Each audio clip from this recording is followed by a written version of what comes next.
আসসালামু আলাইকুম। গল্পনাশ চ্যানেলের পক্ষ হতে আমি নেহা আপনাদের সকলকে স্বাগত জানাচ্ছি।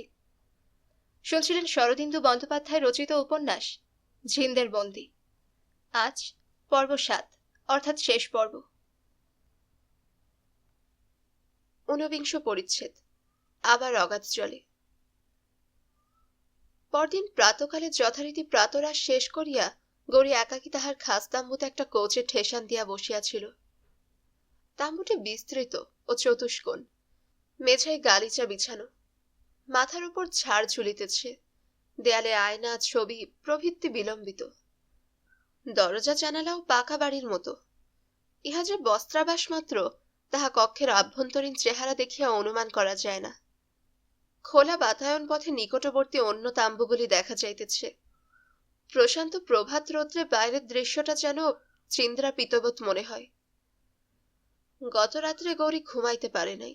কাঁধের আঘাতটা যদিও সামান্যই, তবু নিদ্রার যথেষ্ট ব্যাঘাত করিয়াছে। তাহার উপর চিন্তা। বিনিদ্র রজনী সমস্ত প্রহর ব্যাপিয়া তাহার মনে চিন্তার আলোড়ন চলিয়াছে। অবশেষে এই দুশ্চিন্তা সমুদ্র মন্থন করিয়া মনে একটা সংকল্প জাগিয়াছে। সেই অপরিণত সংকল্পটাকেই কার্যে পরিণত করার উপায় সে আজ একাকী বসিয়া চিন্তা করিতেছিল। এমন সময় ধনঞ্জয় এত্তালা পাঠাইয়া কক্ষে প্রবেশ করিলেন। তাহার হাতে একখানা খোলা চিঠি। অভিবাদন করিয়া ধনঞ্জয় জিজ্ঞাসা করিলেন, আজ কেমন বোধ করছেন? কাজটা? গৌরী বলিল, ভালোই, একটু টাটিয়েছে, তাছাড়া আর কিছু নয়। ধনঞ্জয় বলিলেন, আঘাত ভগবানের কৃপায় অল্পই, ব্যান্ডেজও যথেষ্ট ভালো করে বাঁধা হয়েছে। তবু গঙ্গানাথকে খবর পাঠালে হতো না? সে বৈকাল নাগাদ এসে পড়তে পারে। গৌরী বলিল, অনর্থক হাঙ্গামা করো না সর্দার, গঙ্গানাথের আসবার কোনো দরকার নেই। তোমার হাতে ওটা কি? ঈষৎ হাসিয়া চিঠিখানা ধনঞ্জয় গৌরীর হাতে দিলেন।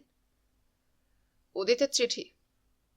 আমরা নাকি কাল রাত্রে বিশ্বাসঘাতকতা করে তার বন্ধু ময়ূরবাহনকে মেরে ফেলেছি, তাই আজ তিনি শিকারে আসবেন না। চিঠি পড়িয়া গৌরী মুখ তুলিল। ময়ূরবাহন কি সত্যিই মরেছে নাকি? ধনঞ্জয় মাথা নাড়িলেন। ময়ূরবাহন এত সহজে মরবে বলে তো মনে হয় না। আমার বিশ্বাস, এই চিঠি লিখে উদিত আমাদের চোখে ধুলো দিতে চায়। ময়ূরবাহন দুর্গে ফিরে গেছে, যদিও ফিরল কি করে সেটা বোঝা যাচ্ছে না। দুর্গের মুখে রুদ্ররূপ পাহারায় ছিল, সুতরাং সেদিক দিয়ে ঢোকেনি। তবে ঢুকলো কোথা দিয়ে? কিস্তার টানে সত্যি ভেসে যেতে পারে নাকি? একেবারে অসম্ভব বলছি না, কিন্তু ভেবে দেখুন, সে আপনাকে খুন করে জলে লাফিয়ে পড়বে বলে কৃত সংকল্প হয়ে এসেছিল। যদি তার দুর্গে ফেরবার কোনো পথ না থাকে, তবে সে অত বড় দুঃসাহসিক কাজ করবে কেন? গৌরী ভাবিয়া বলিল, তা বটে, হয়তো জলের পথে দুর্গে ঢোকবার কোনো গুপ্ত পথ আছে। সেই কথা আমিও ভাবছি।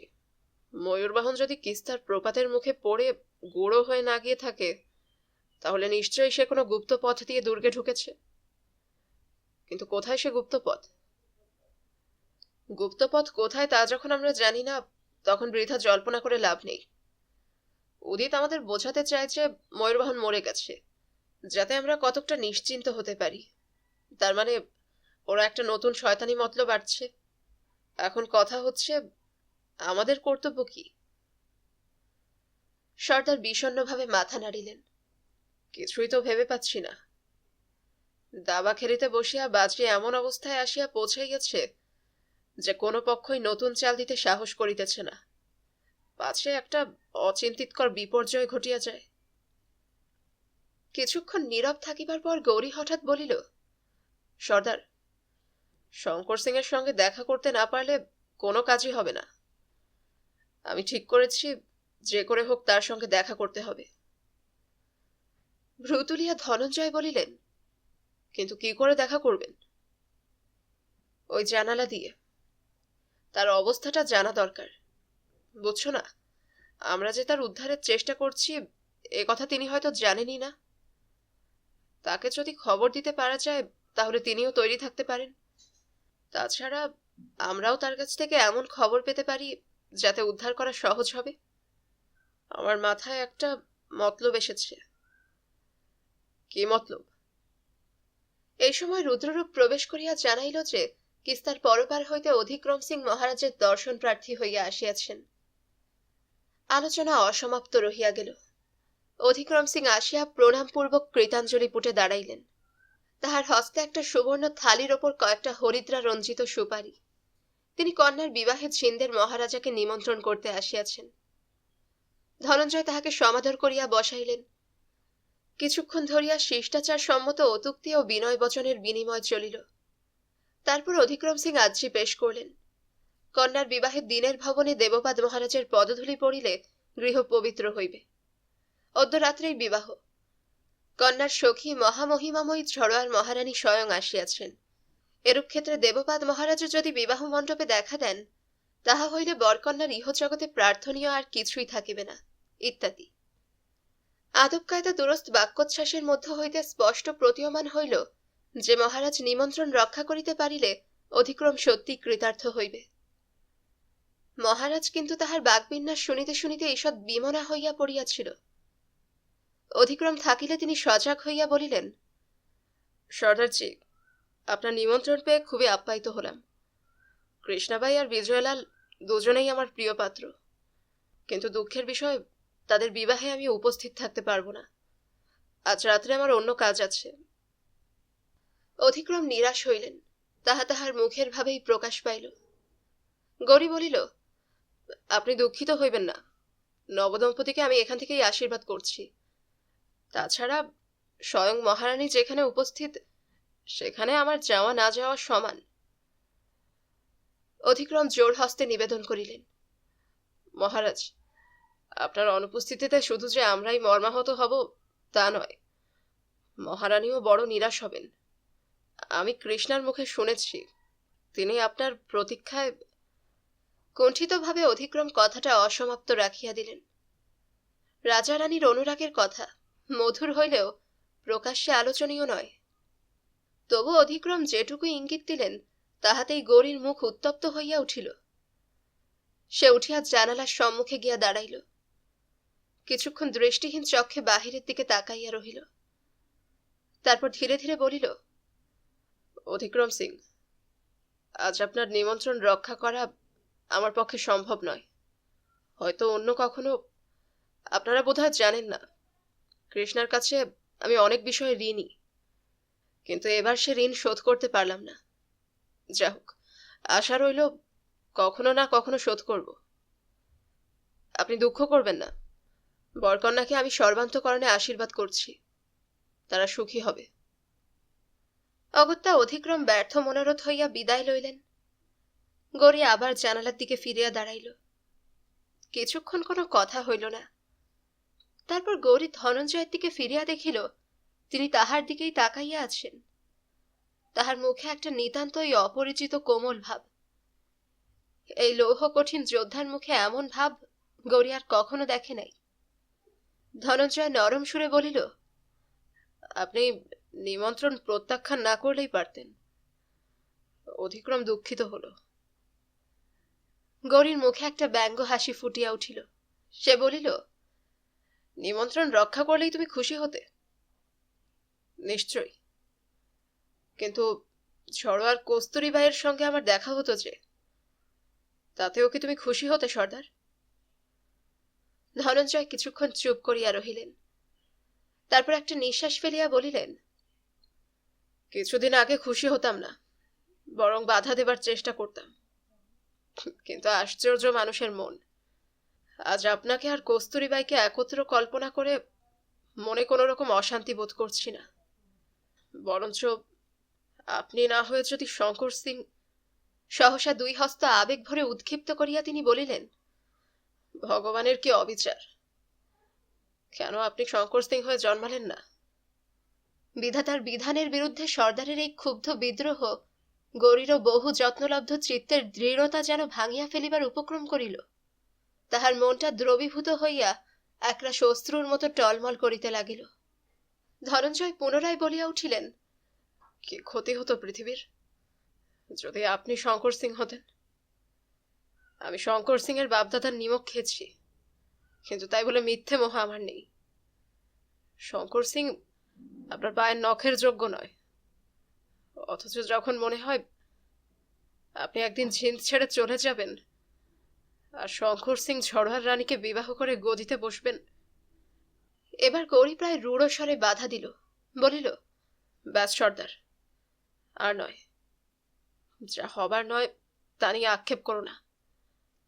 এসো এখন পরামর্শ করি, আমার প্রস্তাবটা তোমাকে বলা হয়নি। ধনঞ্জয় যেন হোঁচট খাইয়া থামিয়া গেলেন, তারপর চোখের ওপর দিয়া একবার হাত চালাইয়া নীরস কণ্ঠস্বরে বলিলেন, বলুন। মধ্যরাত্রির ঘণ্টা বাজিয়া যাইবার পর গৌরী, রুদ্ররূপ ও ধনঞ্জয় চুপি চুপি শিবির হইতে বাহির হইলেন। ছাউনি নিস্তব্ধ। শিবির বেষ্টনীর দ্বার মুখে বন্দুকধারী প্রহরী নিঃশব্দে পথ ছাড়িয়া দিল। পূর্বরাত্রে যেখানে ময়ূরবাহন কিস্তার জলে লাফাইয়া পড়িয়াছিল, সেই স্থানে আবার তিনজন গিয়া দাঁড়াইলেন। কোনো কথা হইল না। অন্ধকারে গৌরী নিজের গাত্র বস্ত্র খুলিতে লাগিল। বহু আলোচনার পর কর্তব্য স্থির হইয়াছিল। রাত্রির অন্ধকারে গা ঢাকিয়া গৌরী সন্তরণে দুর্গের নিকটে যাইবে। সে সন্তরণে পটু, কিস্তার স্রোত তাকে ভাসাইয়া লইয়া যাইতে পারিবে না। দুর্গের সন্নিধানে উপস্থিত হইয়া যে জানালার কথা প্রহ্লাদ বলিয়াছিল, সে সেই জানালার নিকটবর্তী হইবে। রাত্রে জানালায় সাধারণত প্রদীপ জ্বলে, সুতরাং লক্ষ্য হারাইবার ভয় নাই। জানালার জল হইতে 2-3 হাত ঊর্ধ্বে। বাহির হইতে কক্ষের অভ্যন্তর একটু উঁচু হইলেই দেখা যাবে। শব্দ হইবার আশঙ্কা নাই, কিস্তার গর্জনে অন্য সব শব্দ চাপা পড়িয়া যাইবে। গৌরী জানালা দিয়া কক্ষের অভ্যন্তর দেখিবে। রাজা সেখানে বন্দী আছেন কিনা এবং রাজার সহিত কোনো প্রহরী আছে কিনা তাহা লক্ষ্য করিবে। যদি না থাকে, তাহা হইলে রাজার দৃষ্টি আকর্ষণ করিয়া তাহার সহিত বাক্যালাপ করিবে। তারপর দুর্গের আভ্যন্তরীণ অবস্থা বুঝিয়া রাজাকে উদ্ধারের আশ্বাস দিয়া ফিরিয়া আসিবে। গৌরীকে এই সংকটময় কার্যে একাকী পাঠাইতে সর্দার ধনঞ্জয় প্রথমে সম্মত হন নাই, কিন্তু সে ক্রুদ্ধ অধীর হইয়া উঠিতেছে দেখিয়া শেষ পর্যন্ত অনিচ্ছা সত্ত্বেও সম্মতি দিয়াছেন। তিনি বুঝিয়াছিলেন গৌরীর মনের অবস্থা এমন এক স্থানে আসিয়া পৌঁছাইয়াছে যে তাহাকে বাধা দিলে সে আরো দুর্নিবার হইয়া উঠিবে। রুদ্ররূপ তাহাদের পরামর্শে যোগ দিয়াছিল, কিন্তু প্রস্তাবিত বিষয়ে হা না কোনো মন্তব্যই প্রকাশ করে নাই। গৌরী কাপড় চোপড় খুলিয়া ফেলিল। ভিতরে কালো রঙের হাঁটু পর্যন্ত হাফ প্যান্ট ছিল, আর কোনো আবরণ নাই, ঊর্ধ্বাঙ্গ উন্মুক্ত। কারণ সাঁতারের সময় গায়ে বস্ত্রাদি যত কম থাকে ততই সুবিধা। অস্ত্র কিছু সঙ্গে লওয়া আবশ্যক বিবেচিত হয় নাই, তবু ধনঞ্জয় একেবারে নিরস্ত্র অবস্থায় শত্রুপুরীর নিকটস্থ হওয়া অনুমোদন করেন নাই। অনিশ্চিতের রাজ্যে অভিযান, কখন কি প্রয়োজন হইবে স্থির নাই। এই ভাবিয়া গৌরী তাহার দাদার দেওয়া ছোরাটা কোমরে গুজিয়া লইয়াছিল। ইহা যে সত্যই কোনো কাজে লাগিবে তাহা সে কল্পনা করে নাই। একটা সুদূর সম্ভাবনার কথা চিন্তা করিয়া অনাবশ্যক বুঝিয়াও লইয়াছিল। নিয়তির করাঙ্ক চিহ্নিত ওই ছোরা যে আজ নিয়তির ইঙ্গিতেই তাহার সঙ্গী হইয়াছে, তাহা সে কি করিয়া জানিবে।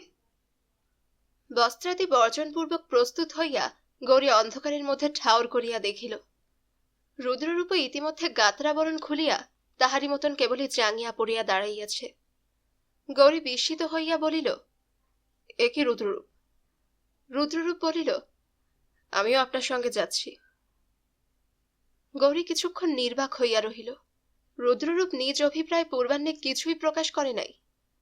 সে অল্পভাষী, তাই তাহার মনের কথা শেষ মুহূর্ত পর্যন্ত বোঝা যায় না। গৌরীর প্রতি তাহার আনুরক্তি যে কতখানি তাহা অবশ্য গৌরী জানিত, কিন্তু এই বিপদ সংকুল যাত্রায় যে সে সহসা কোনো কথা না বলিয়া তাহার পাশে আসিয়া দাঁড়াইবে তাহা গৌরী ভাবিতে পারে নাই। তাহার বুকে একটা অনির্দিষ্ট ভার চাপানো ছিল, তাহা যেন হঠাৎ হালকা হইয়া গেল। তবু সে বলিল, কিন্তু তুমি আমার সঙ্গে গেলে কি সুবিধা হবে? রুদ্ররূপ দৃঢ় স্বরে বলিল, মহারাজ, আমাকে বারণ করবেন না। সুবিধা অসুবিধা জানি না, কিন্তু আজ আমি আপনার সঙ্গ ছাড়ব না। গৌরী তাহার পাশে গিয়া তাহার কাঁধে হাত রাখিয়া একটু চাপ দিল। অস্ফুট স্বরে বলিল, বেশ, চলো।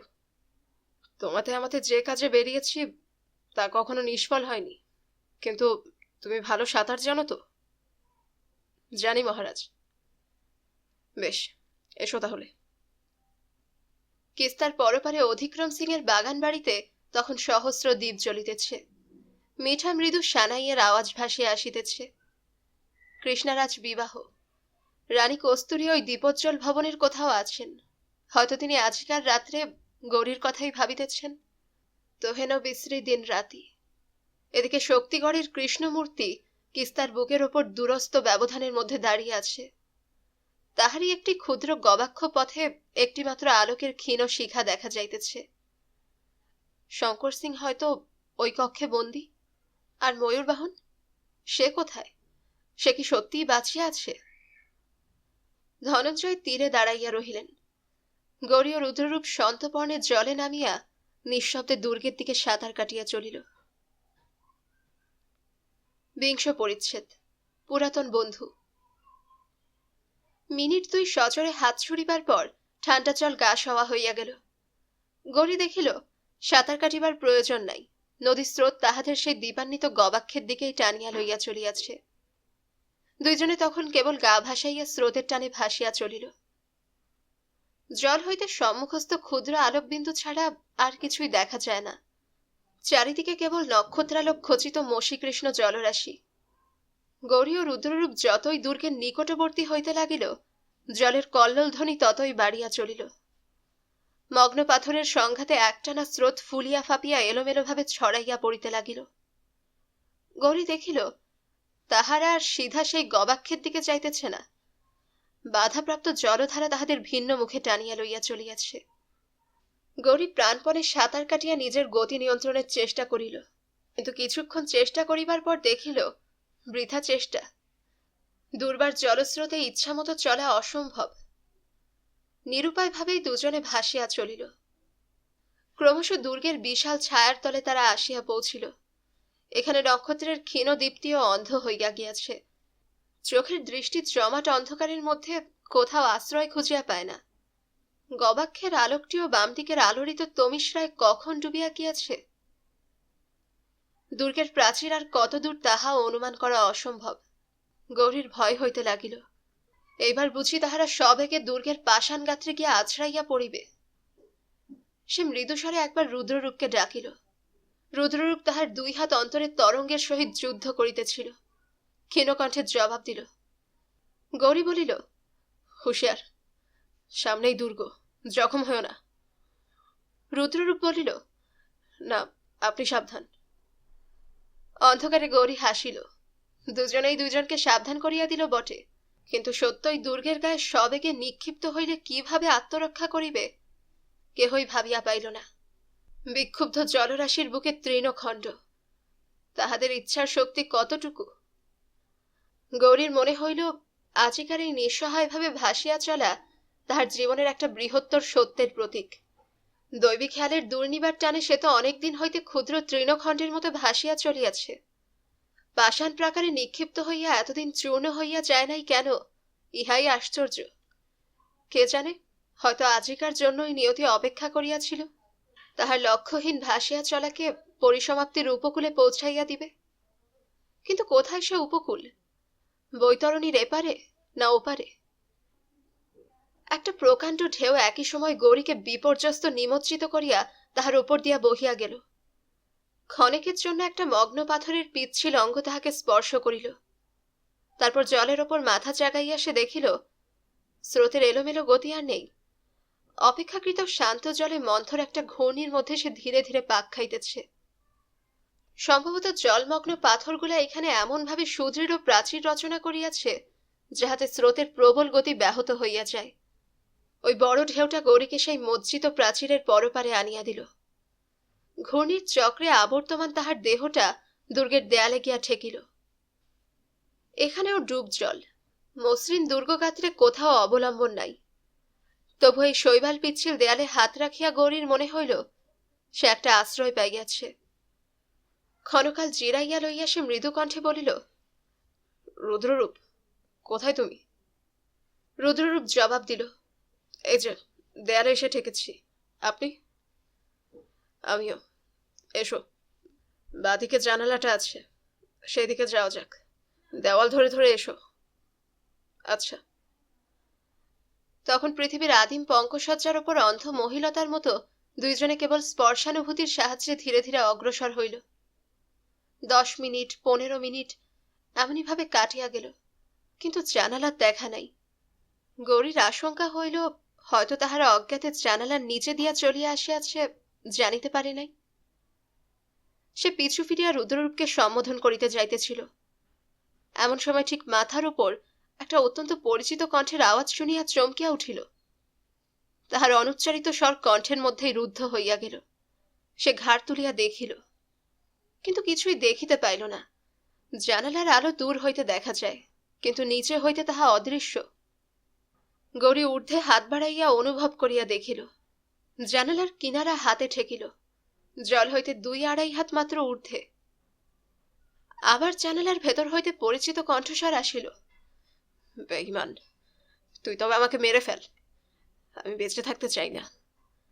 গৌরী নিজের গলার স্বর চিনিতে পারিল, কোথাও এতটুকু তফাত নাই। তাহার বুকের ভেতরটা কেমন যেন আনচান করিয়া উঠিল। মনে হইল সে নিজেই ওই কারাকূপে আবদ্ধ হইয়া মৃত্যু কামনা করিতেছে। এবার দ্বিতীয় কণ্ঠস্বর শোনা গেল, কসাইয়ের ছুরির মতো তীক্ষ্ণ, নিষ্ঠুর। কোমলতার বাষ্প পর্যন্ত কোথাও নাই।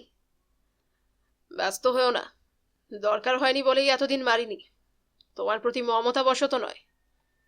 কিন্তু আর দেরি নয়, আজ যা হোক একটা হবে। কিছুক্ষণ নিস্তব্ধ, তারপর আবার শঙ্কর সিং কথা কহিল। এবার তাহার স্বর অত্যন্ত কাতর, মিনতি বিগলিত। উদিত, আমার প্রতি কি তোমার এতটুকু দয়া হয় না? আমায় ছেড়ে দাও ভাই, আমি রাজ্য চাই না, আমায় শুধু ছেড়ে দাও। আর তা হয় না, তোমার বন্ধু ধনঞ্জয় সর্দার সব মাটি করে দিয়েছে। কিন্তু আমি তো তোমার কোনো ক্ষতি করিনি, আমি তো তোমাকে সিংহাসন ছেড়ে দিচ্ছি। এখন তোমার সিংহাসন ছাড়া না ছাড়া সমান। ছিনদের গদিতে একটা বাঙালি কুত্তা বসে সর্দারি করছে। শয়তানের বাচ্চা মরেও মরে না। সে যদি মরতো তাহলে তোমার ফুরসত হয়ে যেত। যাক, আজকের কাজে যদি সিদ্ধ হই তখন তোমার কথা ভেবে দেখব। এখন ঘুমো। গৌরী গবাক্ষের কানায় আঙুল রাখিয়া ধীরে ধীরে বাহুর সাহায্যে নিজেকে তুলিয়া ঘরের মধ্যে উকি মারিল। পাথর কুদিয়া বাহির করা অপরিসর একটি প্রকোষ্ঠ, মোমবাতির আলোয় অল্পমাত্র আলোকিত। গবাক্ষের ঠিক বিপরীত দিকে লোহার ভারী দরজা বন্ধ রহিয়াছে। দেয়ালে সংলগ্ন একটি লম্বা বেদির মতো আসন, বোধহয় ইহাই বন্দির শয্যা। এ বেদির ওপর গালে হাত দিয়া উদিত বসিয়া আছে, তাহার কোলের ওপর একটা খোলা তলোয়ার। আর উদিতের অদূরে দাঁড়াইয়া তাহার পানে করুণ নেত্রে চাহিয়া আছে শঙ্কর সিং। পরিধানে কেবল একটা হাফ প্যান্ট, ঊর্ধ্বাঙ্গ উন্মুক্ত, কয়েদির সাজ। তাহার মুখে দুর্দশা ও দৈহিক গ্লানির ছাপ পড়িয়া গিয়াছে। চোখের কোণ হইতে গভীর কালির আঁচড় ক্ষতরেখার মতো গণ্ডের মাঝখান পর্যন্ত আসিয়া পৌঁছাইয়াছে। অধরষ্ঠের 2 প্রান্ত নত হইয়া ক্লিষ্ট অসন্তোষ প্রকাশ করিতেছে। বাহু ও কণ্ঠের পেশি ঈষৎ শীর্ণ। তবু অবস্থান নিদারুণ প্রভেদ সত্ত্বেও গৌরীর সহিত তাহার সর্বাঙ্গীন সাদৃশ্য অদ্ভুত। গৌরী সম্মোহিতের মতো শঙ্কর সিং এর পানে তাকাইয়া রহিল। উদিত ভ্রুকুটি করিয়া চিন্তা করিতেছিল। শঙ্কর সিং এর দীর্ঘশ্বাস মিশ্রিত হাস্য শুনিয়া মুখ তুলিয়া চাহিল। শঙ্কর সিং স্খলিত স্বরে বলিল, ঘুম ঘুম আমার আসে না। ঘুম না আসে মদ খাও। বিরক্ত তাচ্ছিল্য ভরে ঘরের কোণের দিকে অঙ্গুলি নির্দেশ করিয়া উদিত উঠিয়া দাঁড়াইল। বদ্ধ কক্ষে বাতাসের অভাব বোধহয় তাহাকে পীড়া দিতেছিল। সে জানালার দিকে অগ্রসর হইল। গৌরী নিঃশব্দে নিজেকে জলের মধ্যে নামাইয়া দিয়া জানালা ছাড়িয়া দিল। আর এখানে থাকা নিরাপদ নয়। হাতড়াইতে হাতড়াইতে সে ফিরিয়া চলিল। রুদ্ররূপের গায়ে তাহার হাত ঠেকিল। তাহার কানের কাছে মুখ লইয়া গিয়া সে বলিল, ফিরে চলো। জানালা হইতে 25 গজ গিয়া তারা থামিল। রুদ্ররূপ জিজ্ঞাসা করিল, কি দেখলেন? গৌরী বলিল, শঙ্কর সিং আর উদিত। উদিত পাহারা দিচ্ছে। কিছুক্ষণ চুপ করিয়া থাকিয়া বলিল, আজ রাত্রেই ওরা একটা কিছু করবে। কি করবে? জানি না, হয়তো। গত রাত্রে ময়ূরবাহনের প্রচ্ছন্ন ইঙ্গিতের কথা তাহার স্মরণ হইল। কি করিতে চায় উহারা? কোন দিক দিয়ে আক্রমণ করিবে? কস্তুরীর বিরুদ্ধে কি কোনো মতলব আটিতেছে? কিন্তু তাহাতে উহাদের লাভ কি? তাহাতে ছিন্দের সিংহাসন তো সুলভ হইবে না। কিস্তার দক্ষিণ কূলে কৃষ্ণার বিবাহ উৎসবের দ্বীপগুলি একঝাঁক খদ্দতের মতো মিটমিট করিতেছে। দক্ষিণ কূল অন্ধকার। গৌরী ভাবিল, আর এখানে থাকিয়া লাভ নাই। শঙ্কর সিং এর সহিত কথা কহিবার সুযোগ হইবে না। স্বয়ং উদিত তাহাকে পাহারা দিতেছে। সম্ভবত উদিত আর ময়ূরবাহন পালা করিয়া পাহারা দিয়া থাকে। দুর্গে অন্য যাহারা আছে তারা হয়তো বন্দির পরিচয় জানে না, কিংবা জানিলেও উদিত তাহাদের বিশ্বাস করিয়া রাজার পাহারায় রাখে না। দুর্গে আর কাহারা আছে? 2-4 জন অনুগত ভৃত্য আর 2-4 জন রাজদ্রোহী বন্ধু। আশ্চর্য! এই মুষ্টিমেয় লোক লইয়া উদিত একটা রাজ্যের সমস্ত শক্তিকে তাচ্ছিল্য ভরে ব্যর্থ করিয়া দিতেছে। এইসব অফলপ্রসূ চিন্তা ত্যাগ করিয়া গৌরী ফিরিবার উপক্রম করিতেছে। হঠাৎ নিকটেই যাতা ঘোরানোর মতো গড়গড় শব্দে সে থামিয়া গেল।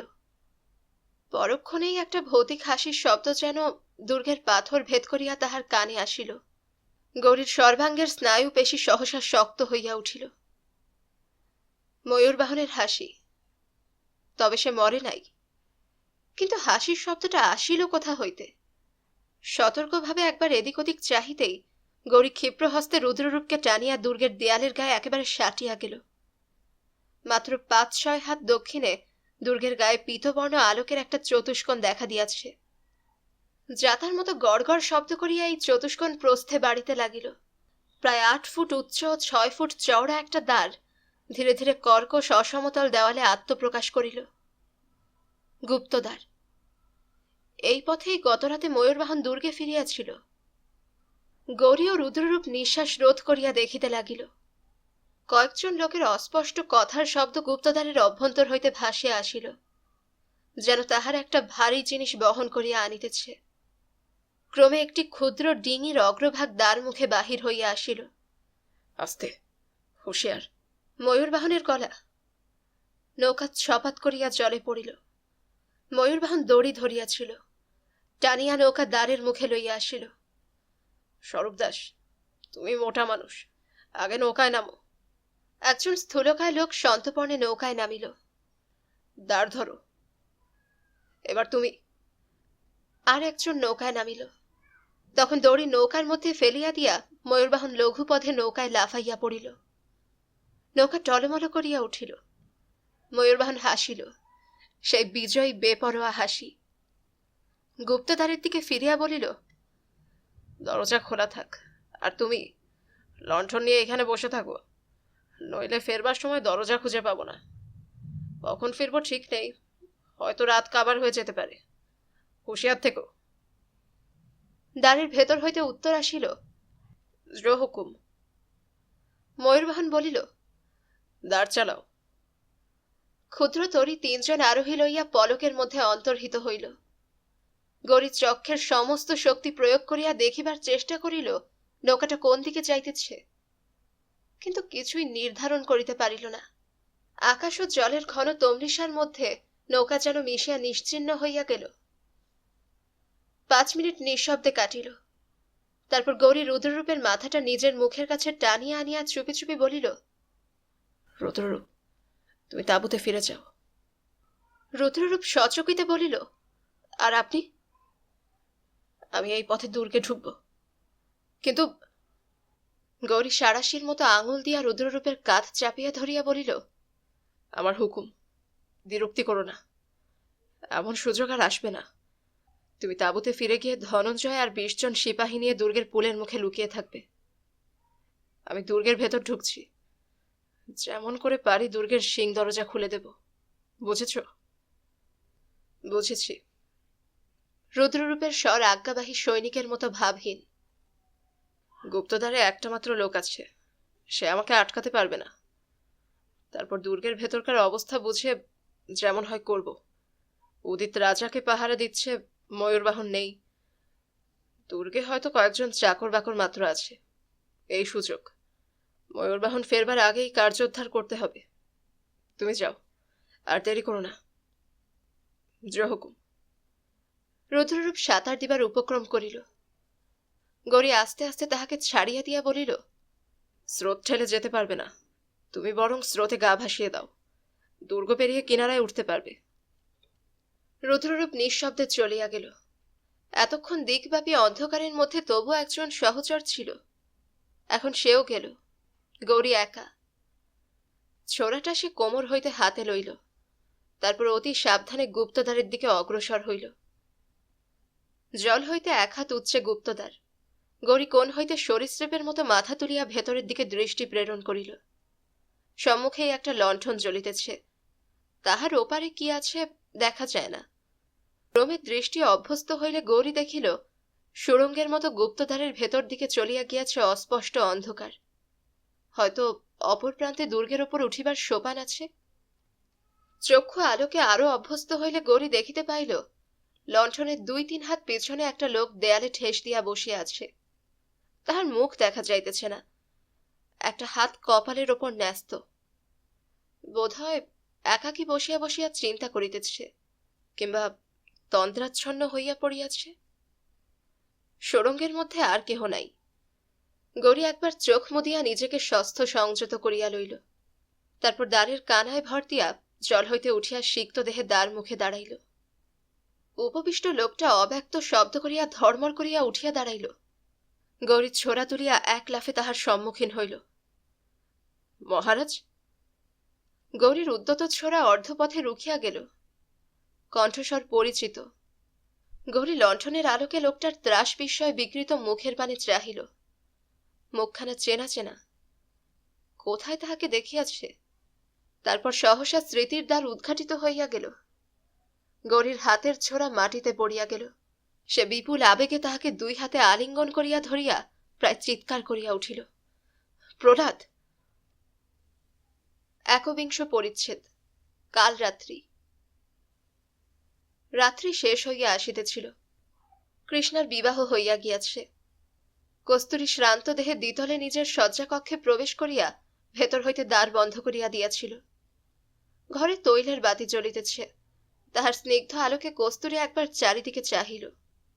বহুমূল্য আভরণে সজ্জিত কক্ষ, মধ্যস্থলে একটি মখমলে মোড়া পালঙ্ক। নিঃশ্বাস ফেলিয়া কস্তুরী ভাবিল, আর কৃষ্ণা তাহার শয়ন সঙ্গিনী হইবে না। ক্লান্তিতে শরীর ভরিয়া গিয়াছে, তবু শয্যা আশ্রয় করিতে মন চাহিল না।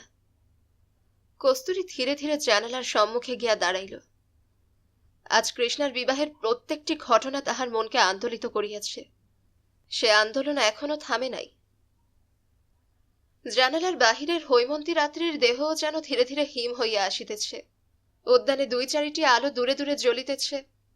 গাছের শাখা প্রশাখার ভেতর হইতে একটা অপরিস্ফুট প্রভা অন্ধকারকে তরল করিয়া দিয়াছে। উদ্যানের পরেই দ্রুত বহমানা কিস্তা। ক্লান্তি নাই, সুপ্তি নাই, অধীর আগ্রহে প্রপাতের মুখে ছুটিয়া চলিয়াছে। কস্তুরী কিস্তার পরপারে অগাধ অন্ধকারের মধ্যে দৃষ্টি প্রেরণ করিল। ওইখানে কোথাও এক তাঁবুর মধ্যে তিনি ঘুমাইতেছেন। কেন তিনি একবার আসিলেন না? আসিলে কাজের খুব ক্ষতি হইত কি? আবার একটা নিঃশ্বাস ফেলিয়া কস্তুরী ঘরের দিকে ফিরিতেছিল। জানালার নিচে একটা শব্দ শুনিয়া চকিতে নিচের দিকে তাকাইল, যেন চাপা গলায় কে কথা কহিল।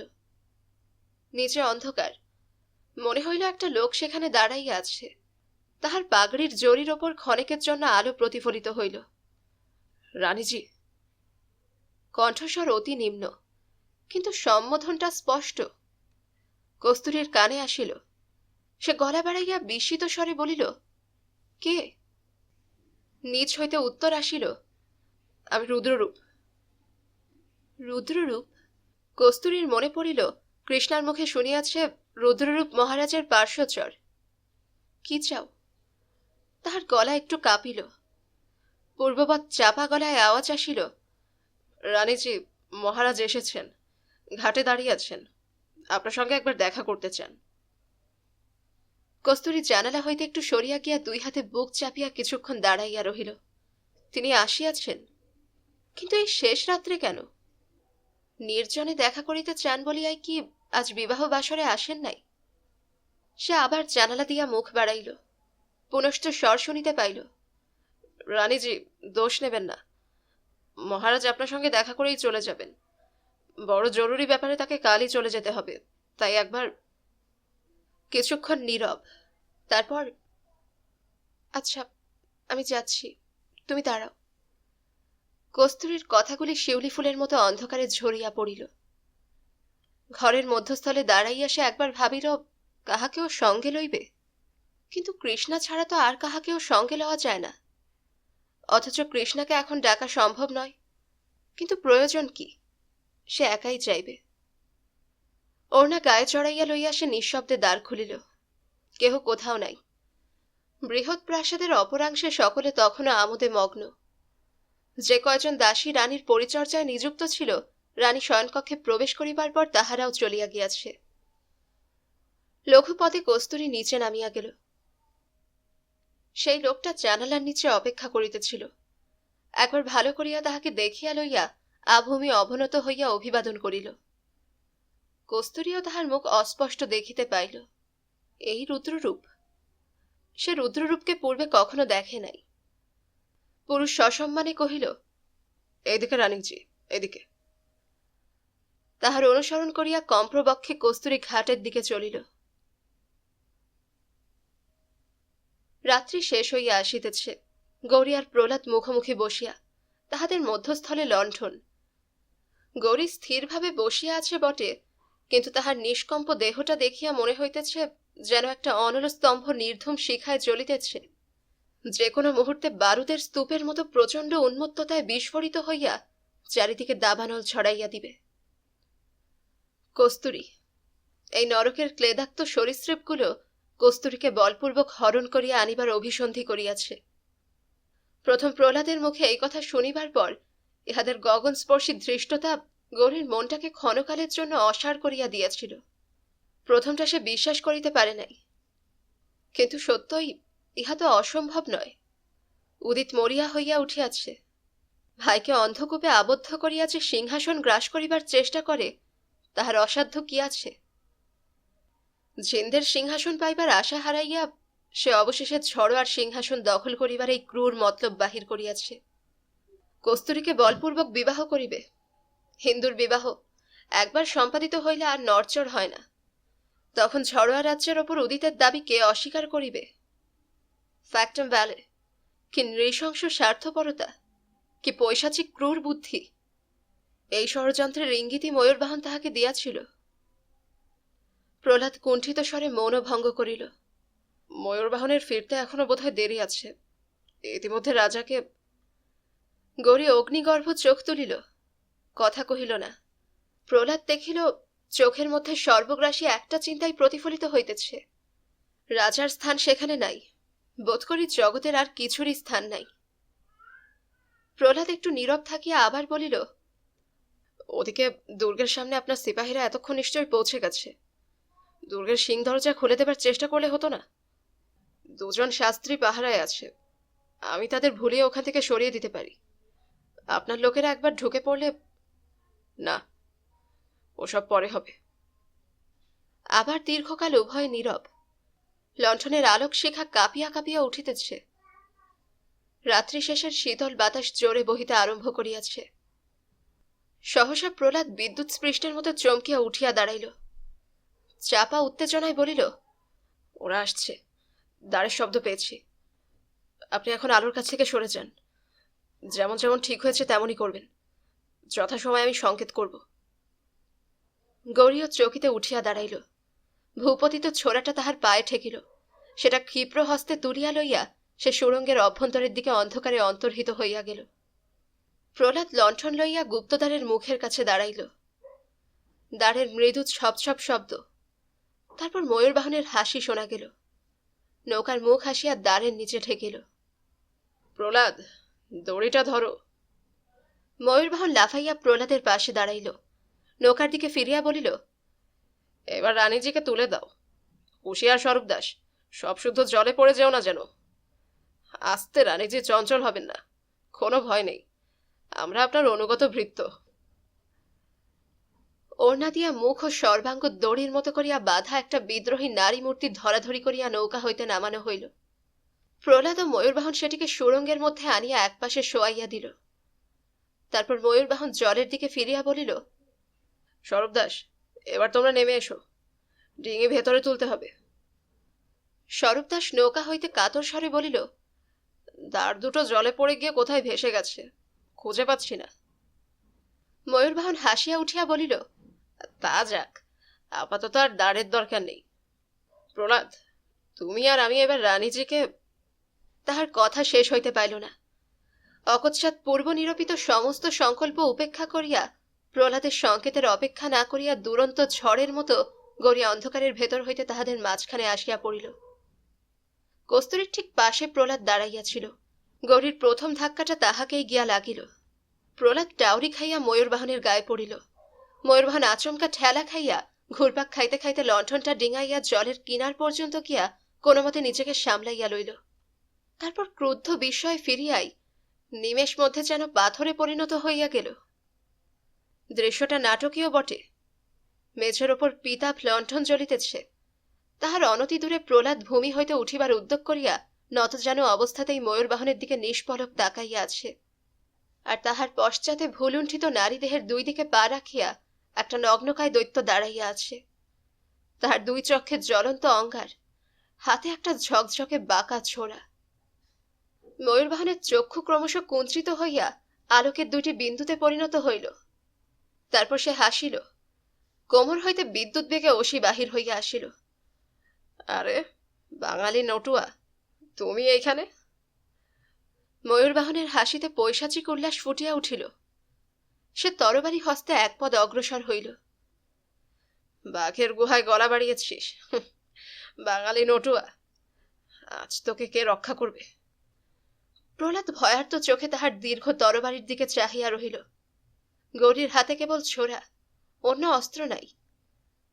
পিছন হইতে স্বরূপ দাসের করুণ স্বর আসিল, দড়ি যে ছেড়ে দিলেন, নৌকা যে ভেসে যাচ্ছে।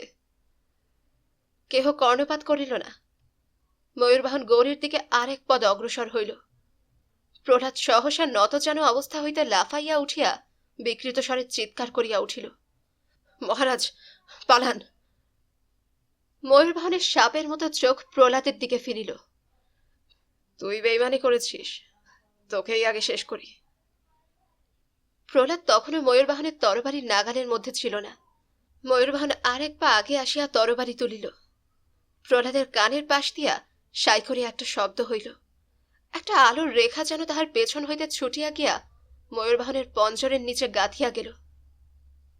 ডান হাতে উত্থিত তরবারি। ময়ূরবাহন নিশ্চলভাবে কিছুক্ষণ দাঁড়াইয়া রহিল। তাহার অধরের রক্তিম হাসি ধীরে ধীরে ফ্যাকাশে হইয়া গেল। তাহার উত্থিত তরবারিটা ঝনঝন শব্দে পাথরের মেঝায় পড়িল। ময়ূরবাহন কিন্তু পড়িল না। একটা অর্ধচক্রাকৃতি পাক খাইয়া সে নিজেকে খাড়া করিয়া রাখিল। আমূলবিদ্ধ ছোড়ার মুঠ ধরিয়া সেটাকে নিজের দেহ হইতে টানিয়া বাহির করিবার নিষ্ফল চেষ্টা করিল। তাহার মুখ বুকের ওপর নত হইয়া পড়িল। চোখে কাচের মতো একটা দৃষ্টিহীন স্বচ্ছতার আবরণ পড়িয়া গেল। স্খলিত পদে গুহাদ্বারের কিনারা পর্যন্ত গিয়া যেন অসীম বলে নিজেকে রক্ষা করিবার চেষ্টা করিল, কিন্তু পারিল না। মাতালের মতো দুইবার টলিয়া হঠাৎ কাত হইয়া জলের মধ্যে পড়িয়া গেল। প্রহ্লাদ এতক্ষণ জ্বরের মতো অনড় হইয়া দাঁড়াইয়াছিল। এখন সচেতন হইয়া ব্যগ্র বিস্ফোরিত নেত্রে গৌরীর পানে চাহিল। গৌরী তেমনই দাঁড়াইয়া আছে, শুধু তাহার হাতে ছোড়া নাই। প্রহ্লাদ ছুটিয়া জলের কিনারায় গিয়া উকি মারিল। ময়ূরবাহনের দেহ সেখানে নাই, হয়তো ডুবিয়া গিয়াছে। দাঁড়হীন নৌকাও দুইজন আরোহী লইয়া কোথায় ভাসিয়া গিয়াছে। স্থূলকায় স্টেশন মাস্টার স্বরূপ দাস সাঁতার জানে না, অন্য লোকটাও। প্রহ্লাদ, আলো নাও, পথ দেখে ভেতরে নিয়ে চলো। প্রহ্লাদ ফিরিয়া দেখিল গৌরী কস্তুরীকে দুই হাতে বুকের কাছে তুলিয়া লইয়াছে। রাত্রি শেষ হইতে আর বিলম্ব নাই। দুর্গের উপরিভাগে একটা কক্ষ, বোধহয় অস্ত্রাগার। চারিদিকের দেয়ালে সেকালের প্রাচীন অস্ত্র, ঢাল, তলোয়ার, বল্লম ইত্যাদি সজ্জিত রহিয়াছে। এত ব্যতীত ঘরটি নিরাভরণ। এই ঘরের দ্বারের কাছে সেই লণ্ঠন আলো বিকীর্ণ করিতেছে, আর ঘরের মধ্যস্থলে গৌরী ও কস্তুরী দাঁড়াইয়া আছে। আলোর পিতাব অস্পষ্টতায় দুইজনকে পৃথকভাবে দেখা যাইতেছে না। কস্তুরীর দুই বাহু গৌরীর কণ্ঠে দৃঢ়বদ্ধ, মুখখানি ক্লান্ত মুদিত কুমুদের মতো তাহার নগ্ন বক্ষে নামিয়া পড়িয়াছে। গৌরীর বাহুও এমনভাবে কস্তুরীকে বেষ্টন করিয়া আছে যেন সে বন্ধন ইহজগতে আর খুলিবে না। দুইজনেই নীরব। কেবল গৌরী মাঝে মাঝে অস্পষ্ট ক্ষুধিত স্বরে বলিতেছে, কস্তুরী, কস্তুরী, কস্তুরী। কস্তুরী সাড়া দিতেছে না। সে কি মূর্ছিতা, অথবা নিজের দুরবগাহ অনুভূতির অতলে ডুবিয়া গিয়াছে? রানী। গৌরী তাহার কানের কাছে মুখ লইয়া গিয়া ডাকিল। একবার কস্তুরী চোখ খুলিল। ধীরে ধীরে গৌরীর মুখের কাছে মুখ লইয়া ধরা ধরা অস্ফুট স্বরে বলিল, রাজা। গৌরী মর্মছেড়া হাসি হাসিল। রাজা নয়, সব তো বলেছি কস্তুরী, আমি নগণ্য বিদেশী। এবার ছেড়ে দাও, কর্তব্য শেষ করে চলে যাই। কস্তুরীর হাত দুইটি ক্রমশ শিথিল হইয়া গৌরীর কণ্ঠ হইতে খসিয়া পড়িল। সে একটু সরিয়া দাঁড়াইল, কিন্তু তেমনি ধীর অচঞ্চল স্বরে বলিল, চলে যাবে? তাছাড়া আর তো পথ নেই কস্তুরী, তুমি ছিন্দের বাগদত্তা রানী। বেশ, যাও, আমারও কিস্তা আছে। না না না, ও কথা নয় কস্তুরী, আমি মরি ক্ষতি নেই, কিন্তু তুমি। আমি ছিন্দের রানী হবার জন্য বেঁচে থাকব? অতি ক্ষীণ হাসি কস্তুরীর অধর প্রান্তে দেখা দিয়াই মিলাইয়া গেল। তুমি যাও, তোমার কর্তব্য করো গিয়ে। আমার কর্তব্য আমি জানি। কস্তুরী, ভালোবাসার কাছে আমাদের প্রাণ তুচ্ছ, সে আমি জানি, কিন্তু ইচ্ছা করে মরবে কেন? যদি বেঁচে থাকি, দূর থেকে দুজন দুজনকে ভালোবাসবো, হলেই বা তুমি ছিন্দের রানী। তোমার ভালোবাসা তো চিরদিন আমারই থাকবে। রাজা, তোমাকে যদি না পাই, আমার কিস্তা আছে। এই অচঞ্চল উত্তাপহীন দৃঢ়তার সম্মুখে গৌরীর সমস্ত যুক্তি ভাসিয়া গেল। সে যে মিথ্যা যুক্তি দিয়াই নিজেকে ঠকাইবার চেষ্টা করিতেছে, তাহাও সে বুঝিতে পারিল। একটা গভীর নিঃশ্বাস ফেলিয়া বলিল, বেশ, তাই ভালো, আমি চললাম। রাত শেষ হয়ে গেছে, তুমি এখানেই থাকো। যদি রাজাকে উদ্ধার করে বেঁচে থাকি, তোমার কাছেই ফিরে আসব। আর যদি না ফিরি, তখন যা ইচ্ছে করো। কস্তুরী দুই বাহু বাড়াইয়া গৌরীর মুখের পানে চাহিল। আয়ত চোখ দুইটিতে ভালোবাসার টলটল করিতেছে। লজ্জা নাই, নিজের মনের নিবিড়তম বাসনা গোপন করিয়া তিলমাত্র খর্ব করিবার চেষ্টা নাই। যে মৃত্যুর কিনারায় আসিয়া দাঁড়াইয়াছে, সে লজ্জা করিবে কাহাকে? দুঃসহ যন্ত্রণায় আর্তস্বর গৌরীর কণ্ঠ পর্যন্ত ঠেলিয়া উঠিল। দুরন্ত আবেগে কস্তুরীর দেহ নিজ বাহু মধ্যে একবার নিষ্পেষিত করিয়া সে ঘর হইতে বাহির হইয়া গেল। প্রহ্লাদ, একটা অস্ত্র আমাকে দাও। প্রহ্লাদ তলোয়ার দিল। সেটা হাতে লইয়া গৌরী হঠাৎ হাসিল, বলিল, চলো, এবার উদিতের সঙ্গে দেখা করি। বাঙালি কুত্তার উপর ওর বড় রাগ। প্রহ্লাদ, এই তলোয়ার দিয়ে ছিন্দের সমস্ত মানুষকে হত্যা করা যায় না? তুমি, আমি, উদিত, ধনঞ্জয়, রুদ্ররূপ, শত্রু মিত্র কেউ বেঁচে থাকবে না। প্রহ্লাদ ভেতরের ব্যাপার বুঝিতে আরম্ভ করিয়াছিল, চুপ করিয়া রহিল। গৌরী বলিল, রাজার কোতঘরের পথ দেখিয়ে নিয়ে চলো। লণ্ঠন হস্তে প্রহ্লাদ আগে আগে চলিল। কয়েক প্রস্থ অপরিসর সিঁড়ি নামিয়া তাহারা অবশেষে এক গোলকধাঁধার মতো স্থানে উপস্থিত হইল। সুড়ঙ্গের মতো একটা বদ্ধ সংকীর্ণ গলি বাঁকা হইয়া কোথায় চলিয়া গিয়াছে। তাহার একপাশে ক্ষুদ্র ক্ষুদ্র লোহার দরজা। গৌরী বুঝিল, এগুলি দুর্গের প্রাচীন কারা কক্ষ। ইহাদেরই গবাক্ষ বাহির হইতে দেখা যায়। এই গলির বাঁকের মুখে একটা বদ্ধ দরজার সম্মুখে প্রহ্লাদ দাঁড়াইল। গৌরীকে একটা চোখের ইঙ্গিত জানাইয়া আস্তে আস্তে কবাটে টোকা মারিল। ভেতর হইতে শব্দ আসিল, কে? আমি প্রহ্লাদ, দরজা খুলুন, ময়ূরবাহন ফিরেছেন। দরজায় চিনচির খোলার শব্দ হইতে লাগিল। গৌরী প্রহ্লাদের কানে কানে বলিল, তুমি যাও, দুর্গের সিং দরজা খোলার ব্যবস্থা করো। প্রহ্লাদ আলো লইয়া দ্রুত অদৃশ্য হইয়া গেল। উদিত দরজা খুলিয়া দেখিল, গলিতে অন্ধকার। কক্ষের ভেতরের ক্ষীণ আলোকে কাহার চেহারার রেখা দেখা গেল। দরজার ওপর দাঁড়াইয়া উদিত বলিল, প্রহ্লাদ, একি আলো আনোনি কেন? ময়ূরবাহন ফিরেছে? রানীকে এনেছে? সে দরজার বাহিরে আসিয়া দাঁড়াইল। প্রহ্লাদ, তুই কোথায়? রানীকে এনেছে ময়ূরবাহন? তাহার কণ্ঠস্বরে একটা জঘন্য লুব্ধতা প্রকাশ পাইল। গৌরী তাহার 2 হাত দূরে দাঁড়াইয়াছিল। দাঁতে দাঁত চাপিয়া তলোয়ারখানা উদিতের বুকের মধ্যে প্রবেশ করাইয়া দিল। উদিতের কণ্ঠ হইতে একটা বিস্ময়সূচক শব্দ বাহির হইল। আর সে কথা কহিল না, নিঃশব্দে দরজার সম্মুখে পড়িয়া গেল। গৌরী তাহার মৃতদেহ লঙ্ঘন করিয়া কক্ষে প্রবেশ করিল। শঙ্কর সিং মলিন শয্যায় উঠিয়া বসিয়াছিল। ধীরে ধীরে দাঁড়াইল। মোমবাতির আলোয় দুইজনে পরস্পরের মুখের পানে চাহিল। শঙ্কর সিং এর দেহটা উদিতের দেহের মতোই নশ্বর, শুধু তলোয়ারের একটা আঘাতের ওয়াস্তা। তারপর অদ্ভুত হাসিয়া গৌরী বলিল, শঙ্কর সিং, তোমাকে উদ্ধার করতে এসেছি। রাত্রি আর নাই। পূর্বাকাশে উষা ঝলমল করিতেছে। দুর্গ প্রাকারের পাশে দাঁড়াইয়া 2 শঙ্কর সিং অস্তায়মান কিস্তার পানে তাকাইয়া আছে। প্রাকারের কোলে কোলে তখনও রাত্রির নষ্টা বসে অন্ধকার জমা হইয়া আছে। পাশাপাশি 2 শঙ্কর সিং, চেহারা ও বেশভূষায় কোনো প্রভেদ নাই। দুইজনেই বক্ষ বাহুবদ্ধ করিয়া চিন্তা করিতেছে। একজন ভাবিতেছে, ফুরাইয়া আসিল, আমার চিন্দের খেলা ফুরাইয়া আসিল। ওই দুর্গের দ্বার খুলিল, ধনঞ্জয় আসিতেছে, আর দেরি নাই। আরেকজন ভাবিতেছে, কি ভাবিতেছে সে নিজেই জানে না। বোধ করি সুসংলগ্ন চিন্তা করিবার শক্তিও তাহার নাই। প্রাকার কোণের অন্ধকারে কি একটা নড়িল, কেহ লক্ষ্য করিল না। উভয়ের দৃষ্টি দূরবিন্যস্ত। ধনঞ্জয় রুদ্ররূপ দুর্গে প্রবেশ করিয়াছে। পাথরের অঙ্গনে তাহাদের জুতার কঠিন শব্দ শোনা যাইতেছে। প্রহ্লাদের গলার আওয়াজ ভাসিয়া আসিল। সে পথ নির্দেশ করিয়া লইয়া আসিতেছে। আবার অন্ধকার প্রাকারের ছায়ায় কি নড়িল।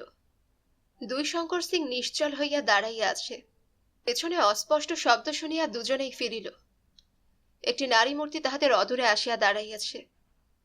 কস্তুরী। 2 শঙ্কর সিং তেমনই দাঁড়াইয়া রহিল।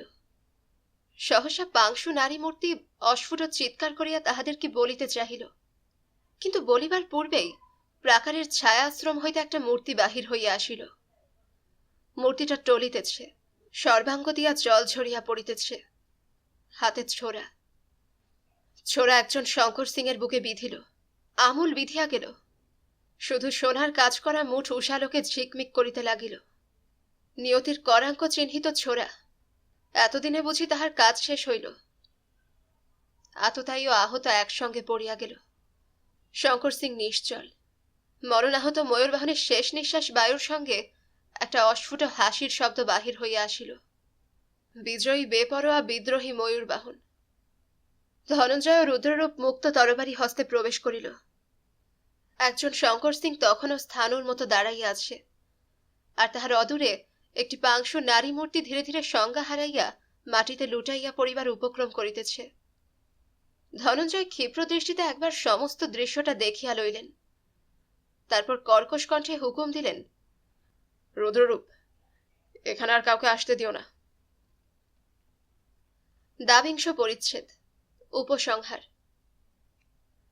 জিন্দ রাজপ্রাসাদের সদর ও অন্দরের মধ্যবর্তী বিশাল কক্ষটির কেন্দ্রস্থলে আবলুসের টেবিলের সম্মুখে বসিয়া জিন্দের রাজা শঙ্কর সিং পত্র লিখিতেছেন। চারিদিকের খোলা জানালার বাহিরে রৌদ্র প্রফুল্ল প্রভাত। কয়েকদিন আগে প্রবল ঝড় বৃষ্টি হইয়া গিয়া আকাশ পালিশ করা ইস্পাতের মতো ঝকঝক করিতেছে। কোথাও এতটুকু মলিনতার চিহ্ন নাই। শঙ্কর সিং পত্র লিখিতেছেন বটে, কিন্তু নিবিষ্ট মনে পত্র শেষ করিবার অবকাশ পাইতেছেন না। ঘরের দ্বারে রুদ্ররূপ পাহারায় আছে, এবং প্রাসাদের সদরে স্বয়ং ধনঞ্জয় বাঘের মতো থাবা পাতিয়া বসিয়া আছেন। তবুও রাজদর্শন প্রার্থী সম্ভ্রান্ত জনগণের স্রোত ঠেকাইয়া রাখা যাইতেছে না। ডাক্তার গঙ্গানাথের দোহাই পর্যন্ত কেহ মানিতেছে না। শক্তিগড় দুর্গের রাজার প্রতি হিংসুক উদিতের আক্রমণ ও রাজার অসাধারণ বাহুবলে উদিত ময়ূরবাহন প্রভৃতির মৃত্যুর কথা রাষ্ট্র হইয়া গিয়াছে। উদিত যে রাজাকে দুর্গে নিমন্ত্রণ করিয়া লইয়া গিয়া বিশ্বাসঘাতকতা পূর্বক তাহাকে হত্যা করিবার চেষ্টা করিয়াছিল, এ কথা কাহারও অবিদিত নয়। মন্ত্রী বর্ষপাণি ভার্গব ও সর্দার ধনঞ্জয় এই শোচনীয় ভ্রাতৃবিদ্রোহের কাহিনী গোপন করিতে চাহিয়াছিলেন, কিন্তু তাহাদের চেষ্টা ব্যর্থ হইয়াছে। সত্য কথা চাপিয়া রাখা যায় না, প্রকাশ হইয়াই পড়ে। তাই গত কয়েকদিন ধরিয়া দেশের গণ্যমান্য ব্যক্তিগণ ক্রমাগত রাজাকে অভিনন্দন জানাইয়া যাইতেছেন। তাহাদের শুভাগমনের ফাঁকে ফাঁকে পত্র লিখন চলিতেছে। যার হাতে চিঠি পাঠালাম তার নাম প্রহ্লাদ চন্দ্র দত্ত। সে বাঙালি। যদিও তার ভাষা শুনলে সে বিষয়ে সন্দেহ জন্মাতে পারে, কিন্তু ভাষা যাই হোক, প্রহ্লাদ খাঁটি বাঙালি। গত কয়েকদিন ধরে আমি কেবলই ভাবছি, প্রহ্লাদ যদি বাঙালি না হতো। অনেককে বলতে শুনেছি বাঙালি ভাই ভাই মিল নেই, যেখানে দুটি বাঙালি সেখানেই ঝগড়া। মিথ্যে কথা। বিদেশে বাঙালির মতো বাঙালির বন্ধু আর নেই। যদি সন্দেহ হয়, প্রহ্লাদকে স্মরণ করো। রুদ্ররূপ দ্বারের পর্দা ফাঁক করিয়া জানাইল, ঝড়োয়ার বিজয়লালকে সঙ্গে লইয়া ধনঞ্জয় আসিতেছেন। শঙ্কর সিং অসমাপ্ত পত্র সরাইয়া রাখিলেন। বিজয়লাল মিলিটারি স্যালুট করিয়া একখানি পত্র রাজার হাতে দিল। ঝড়োয়ার মন্ত্রিমণ্ডলের পক্ষ হইতে রাজকীয় লেফাফা দুরস্ত পত্র দেওয়ান লিখিয়াছেন। অভিনন্দন ও শুভেচ্ছা জ্ঞাপন করা হইয়াছে। পত্রে চোখ বুলাইয়া শঙ্কর সিং বিজয়লালের দিকে দৃষ্টি তুলিলেন। গম্ভীর মুখে জিজ্ঞাসা করিলেন, রানী কস্তুরীবাই ভালো আছেন? আছেন মহারাজ। মহারাজের গম্ভীর মুখের কোণে একটুখানি হাসি দেখা দিল। আর কৃষ্ণাবাই, তিনি ভালো আছেন? বিজয়লাল অবিচলিত মুখে একবার কেবল মাথা ঝুঁকাইল। রাজা ধনঞ্জয়ের দিকে ফিরিয়া বলিলেন, সর্দার, সুবাদার বিজয়লালকে আমি আমার খাস পার্শ্বচর নিযুক্ত করতে চাই। এ বিষয়ে দরবারের সঙ্গে যে লেখাপড়া করা দরকার তা আজই যেন করা হয়। জয় হুকুম মহারাজ। রাজা মস্তকের একটা সংকেতে উভয়কে বিদায় দিলেন। তোমার পায়ে পড়ি অচল বৌদি, দেরি করো না। যত শিগগির পারো দাদাকে নিয়ে চলে এসো। তোমার জন্য যে কি ভয়ঙ্কর মন কেমন করছে তা বলতে পারি না। যদি সম্ভব হতো আমি ছুটে গিয়ে তোমার কাছে পড়তাম, কিন্তু এ রাজ্য ছেড়ে যাবার উপায় নেই। হয়তো ইহজীবনে ছাড়া পাবো না। আমি তো ঝিন্দের রাজা নই, ঝিন্দের বন্দী। রুদ্ররূপের ফ্যাকাশে মুখ ক্ষণকালের জন্য পর্দার ফাঁকে দেখা গেল। ত্রিবিক্রম সিং আসছেন।